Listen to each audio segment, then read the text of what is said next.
Hey Blades fans, welcome back to Hertz Arena for another Florida Everblades pregame show. We're here for round 3, game 3 against the Newfoundland Growlers. Alongside Jake Maurice, I'm Ali Vellucci. Jake, huge comeback win, double OT, Blades get it done.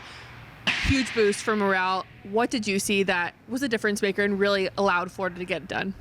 Relentless pressure. I mean, they had 44 shots on goal. They just never stopped pouring it on to Dryden McKay. Kept it going all throughout the overtime into the second OT, where in total in the extra time, Florida outshot Newfoundland 16-6. Were clearly the better team, and it just felt like you were just waiting for Florida to break through. Cam Johnson made a couple amazing saves in overtime to keep it going at certain points when the Growlers got their chances, but for the most part, it was Florida getting their looks, and you talked about the morale. Huge morale booster for Florida, but also that's a real tough blow for the Growlers to take, and I think we're going to see that tonight come through in the game. The Growlers are going to need a fast start, otherwise it's going to be hard for them to mentally not look forward to Game 4 when they're back at home. Florida essentially took control of the series on Saturday night, moving into Monday night. Now, huge Game 3. Whoever walks away with this is essentially going to take even more control of the series, specifically Florida if they go up 3-0. How important is it to walk away with this one and really come out in the first 20, set the tone early on, and make sure that Newfoundland is shut down from the get-go? It's everything, because if you go up 3-0, no team in ECHL history has ever even forced a Game 7, never mind come back and won the whole series, so you put yourself into a great spot. Newfoundland right now, they're thinking, okay, if we can get this one, then we have one going back home.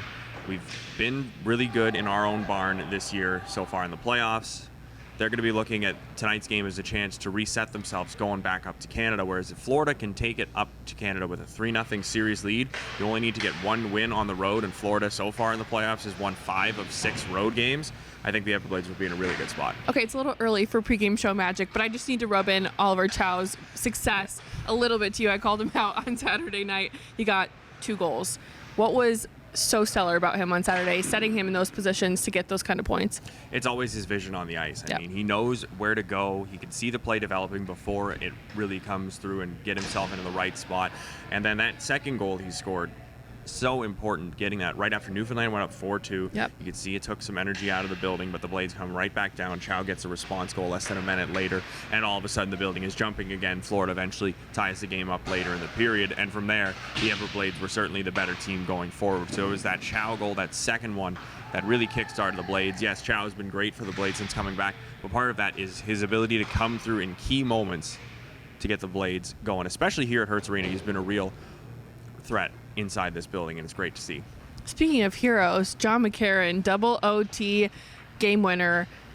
He's came back out of retirement, out of his pause, making an impact. Clearly, he made an impact on Saturday night. He said in his post-game interview, I don't even know what you just said. I'm so jacked up on adrenaline right now. I don't even know what happened. What has he brought back to this organization that maybe was lacking a little bit before his return? Yeah, well, what happened was he just brought a lot of excitement with the team when he came back in March. You could feel it in the weeks leading up to him actually skating. Everyone was excited. It was a bit of energy that the team at that point honestly really needed in the middle of the playoff push when things weren't looking nearly as good as they were now. Everblades were in a tight playoff race, a whole bunch of teams. Atlanta was still in the hunt at that time. So him coming back provided a big bit of morale for Florida, and allowed them to pick up some crucial wins down the stretch to get into the playoffs. And then really, I would say since the start of the second round against Jacksonville, he's brought his game to another level. Ever since really getting with Chow and Blake Winicky together on a line, those three, they just worked so well together. It happened again last night with Chow's 2 goals and then John McCarron getting the overtime winner. Let's talk the goalie matchup. Johnson and McKay head-to-head. They really kept their teams in it. It seems like all Saturday. To me, it looked like it could have been an 8-8 game at some points. They really came through with some clutch saves. How do you think we're going to see this shake out? Do you think McKay is going to get the start again tonight? Do you think they're going to switch it up? Obviously, Johnson is going to roll in the crease until Brad decides otherwise or Cam decides otherwise, but what do you think on the Growlers' end is going to happen there? Yeah, Cam's definitely in the crease. For the Growlers, I think I would still go with McKay. He was not great in Game 1. Yeah. Allowed 5 goals. Wasn't his best performance. Really surprising to see yesterday. Yeah, he allowed 5 goals again, but on significantly more shots. As you mentioned, made a couple of huge saves, including one big one in overtime to keep the game rolling. So I think you go back to him. He's your best option if you're Newfoundland. You just got to trust that the guy who picked up his first pro shutout in this building back in March can provide you another great performance. Yeah, Cam Johnson's out dueling him right now, but McKay is still a very good goaltender. More special teams talk. 0 for 4 on the power play, 5 for 5 on the PK for Florida. What's been working? PK is rolling. What have you seen that has really been like, okay, this is the key that Florida has been locked into recently? Big improvement from game 1 for sure. Yep. On the PK.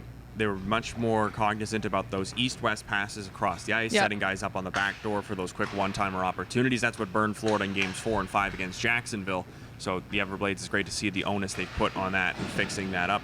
Other things, Blades have been really good about when they get the pucks, they get them down the ice for the most part. You're not getting it up to the blue line, but not out, and then they just reset, or they're not going into a scrum on the boards, coming up the puck, and then immediately losing it on the pressure with the extra numbers that the Growlers would have. So yeah, it's just a concerted effort on the PK to do the right things the right way every time.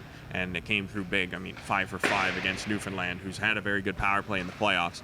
That's huge, and it's a big reason the Blades are up 2-0 in this series. Huge boost for sure. All right, now on to our pregame show. Magic Jake, I'm going to allow you to go first. Well, I'm going to go with the guy who tied the game, Okay. Sean Jostling. Okay. Second in goals on the team with 8. That one, probably the biggest he scored, tying that game late in the third, forcing OT. And he's just been excellent all throughout the playoffs. Great addition coming in from Wheeling, and yeah, I'm just expecting another great game from him tonight.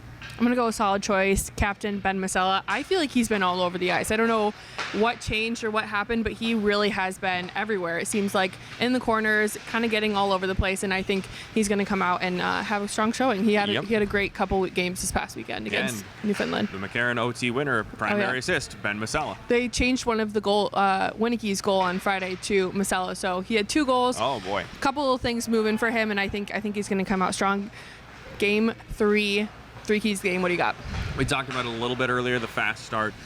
Newfoundland's going to be playing desperate hockey now. Yep. They know they can't afford to go down 3-0 in this series. It would just be too hard to come back. Even if they get 4 straight games at home, you just can't have zero margin for error, so they're going to be coming out very hard at the start. We saw that in game 2. Mm-hmm. They scored the early goal, and Blades were able to respond late in the period to tie things up, but Newfoundland, their best period was their first in game 2, so they're going to be looking to do that again.